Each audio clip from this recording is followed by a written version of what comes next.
Hello, what is going on, guys, and welcome, or perhaps welcome back to Marvel Spank. Now, there's been a shitload of Spider-Man stuff going on this week, so I felt it was a good time to make a little video about Spider-Man. Now, first thing was the trailer getting its own trailer for the second time. That's the world we live in, where trailers get trailers. It's amazing. Mind blown. So the actual trailer came out, and while it was great to see all this new footage, I now feel like I know exactly what's going to happen in the film. And it's not because I do know exactly what's going to happen in the film, it's because that's how the trailer was shot. If you want to show lots of a film, you need to edit it better. Look what Suicide Squad did. They did such a good job in editing a trailer. The DC and Warner Brothers got them to re-edit the film, and that's why these guys don't even trailers and music videos. That's why the first 60 minutes of Suicide Squad looked like it was fucking karate chopped to oblivion. So what you need to do to make a good trailer and give away a lot of content is do really concise, succinct breaks, really choppy, very small parts before it changes, and don't do it sequentially. There was too much ecstatic dialogue. Too much, man. Okay, well, that was the first thing. Second thing, the announcements of Venom, Silver Sable, and Black Cat. Now, bottom line of these are, a lot of people are getting bent out of shape because of how it's going to tie into the continuity. Is it going to be main continuity, or are they going to be starting their own Venomverse and Spiderverse? A lot of people even coming back with the idea that Andrew Garfield might be brought back for the Amazing Verse, and then the MCU Spiders. Not going to happen. Not going to happen. If it comes clear, well, we are going to bit that because it'll be clear because it'll actually happen. But anyway, it doesn't matter. Now, look, this whole world of continuity, it doesn't matter. Did anyone leave Logan? Or it didn't tie into any other films? Did anyone leave Deadpool? Or it didn't tie into any other films? No, because they were just good films. Just make a good film. People will like it. If they do a really good Venom film, people will come out and they'll go, that was just enjoyable to watch. It was a good film. The continuity aspect doesn't fucking matter. The same with the Netflix stuff. What does the actual continuity entail in that? Like mentioning the Battle of New York, mentioning the event, mentioning the big green guy. Like, that isn't crossover continuity, that's just name checking, and no one's pissing blisters. Is that really what we're asking for a film to be in the main continuity or a TV series? If someone says the big green guy now in the Venom standalone, does that mean it's main continuity and everybody's happy? I mean, the big sort of hypocrisy in this is a lot of people like to talk about continuity in the comics and things aren't being the same. But Marvel comics are fucking useless in getting any sort of combined continuity for all their writers. The best example of that is Film Family Food, the worst comic book series I have ever read. CM Punk, you are CM cunt when it comes to writing Marvel comics. It was shit, right? Anyway, him and Cullen, I think it was Cullen, but I'm pretty sure about that, co-wrote it, and Film Family Food was had retired his evil dragon people eating ways and gone to a big farm in the middle of nowhere and became a pacifist. Around the same time, he was brought into Tony Awesome Hawk, whereby he was captured by a sort of nomadic collector type to be put in her gallery of monsters. Completely different aspects, because when he escaped, he went fucking mental. imagine a film fan film would do after being out of Captain. By the way, Cullen Bonnet wasn't his fault. That guy wrote one of the best, probably I actually the best expert on last year, mechanic expert. Real good pace, he died up really well, real clever writing. And again, you don't watch Blade, and now you go, spoiled, I can't watch it. What do you mean spoiled? I can't watch it, mate. What do you mean? Why? Well, I can't. Well, because it's a Marvel film, and now it doesn't fit into the main continuity. Well, it might be, because like if you take where the actual like chronological was released, it could just be like before it. No, it's not in the MCU now, so it doesn't have any merit. Right, well, okay. Well, you see the point I'm trying to make. What is in actual fact continuity? And there are two ways where you can actually have it in the same continuity. You will not have it impact.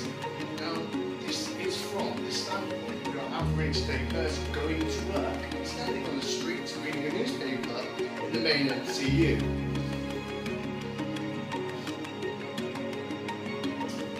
He's aware of the Battle of New York, he's aware of the incidents of COVID, he's probably aware of what happened with Lord Dark World in London. But that's the average man on the street, again, in the MCU.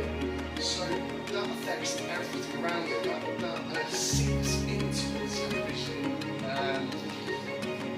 spin-offs, and it has to have some sort of global effect. You can't not know about that if you are in the MCU. There's two ways of keeping something in it without it affecting. One, it's a secret. Second, it's very local. And I think you can use one of them, both.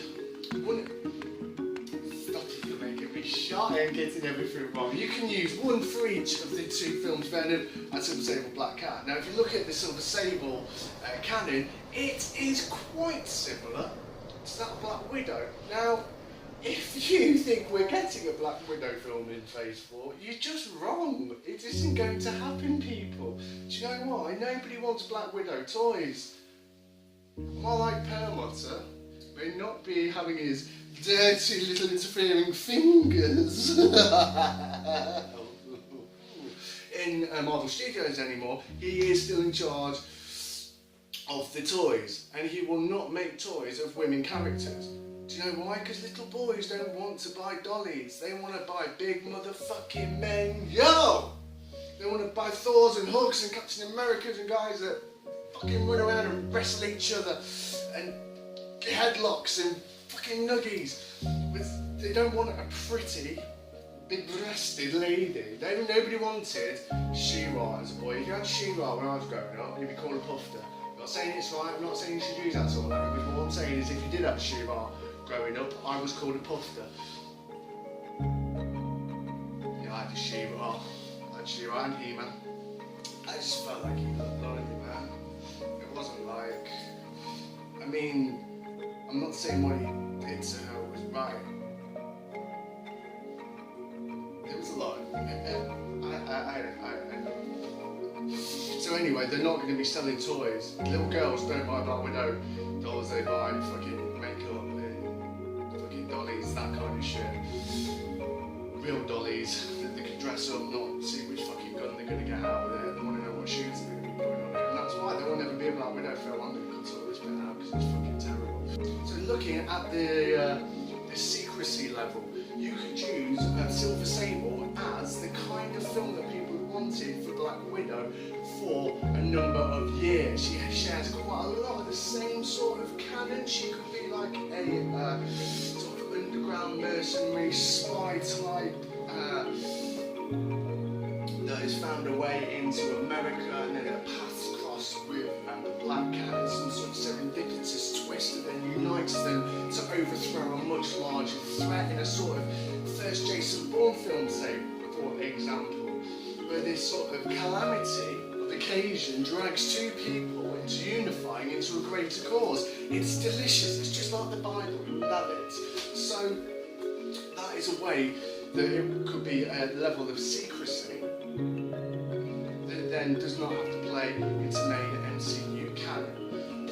And then the second one is make it so local, and this is how all boxed horrors work, and this is why Venom could be a part of the MCU, but have a film that has nothing to do with it. And first option, do your space film, do your space, remake Life, but actually have it as a Venom sequel. And then either part way through the film, or at the end of the film, we find out that the symbiote has been brought back to Earth, or maybe part way through the first film. So this part either in sequel, or in the third or fourth act of the first film, have it as a boxed horror, the type A House of a Thousand Corpses, The Hills Have Eyes,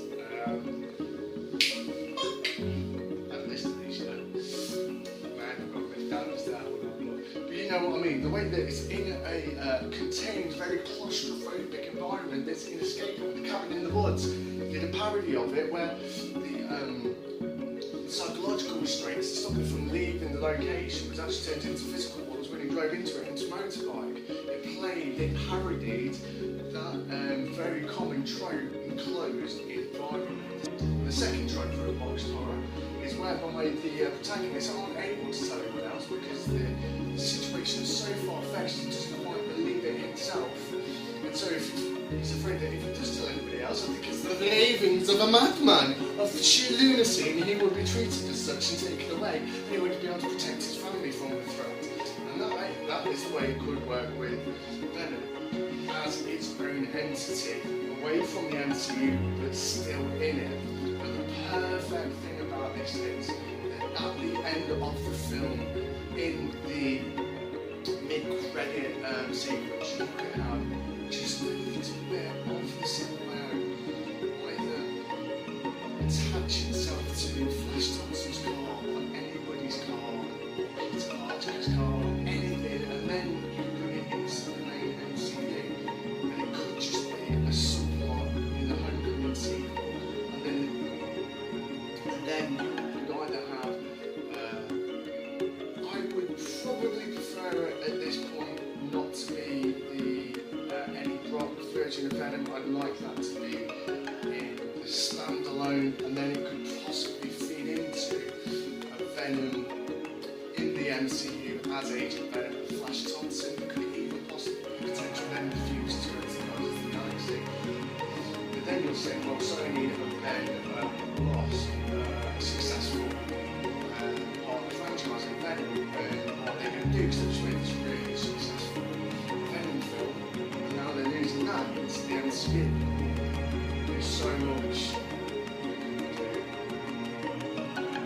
Well, that's where you can do a second post-credit scene with Carnage. Which brings me to the third and final bombshell that Spider-Man needs this week, which was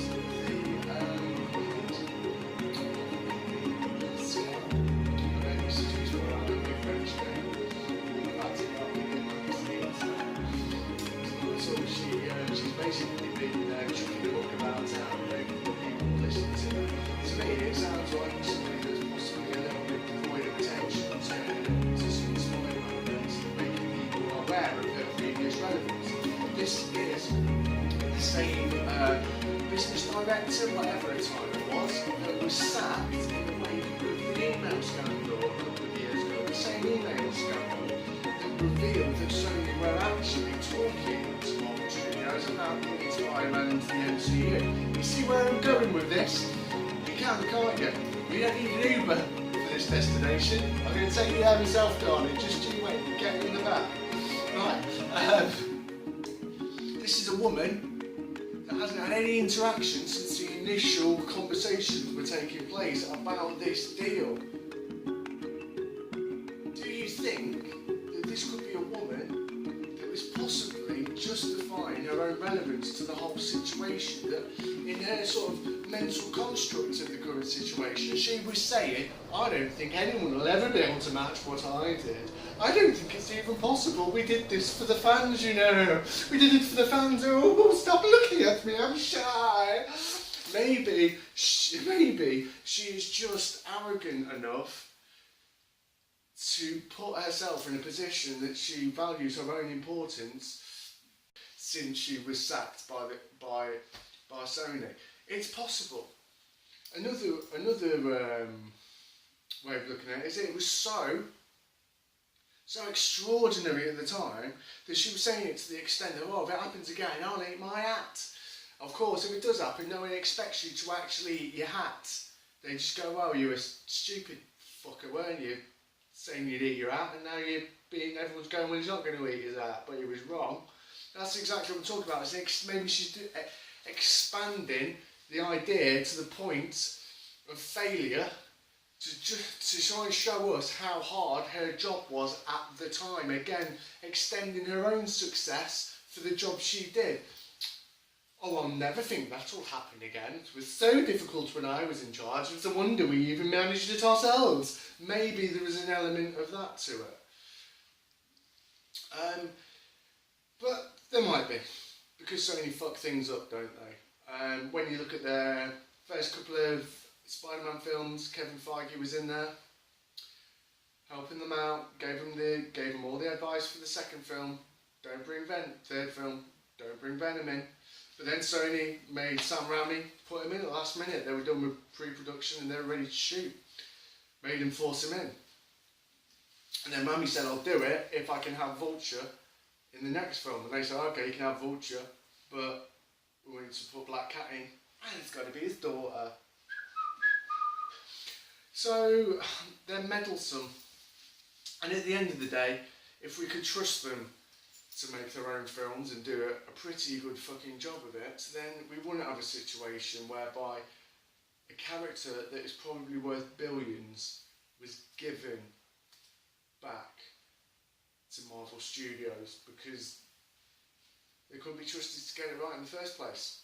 Now, hopefully you've stuck with me to the end. This is the third video. I've pretty much enjoyed it. I've got a Twitter that I'd like you to take a look at. I showed it you at the beginning of the video. Here it is again. So off that flew. And thank you very much for watching. I will see you later, Petita.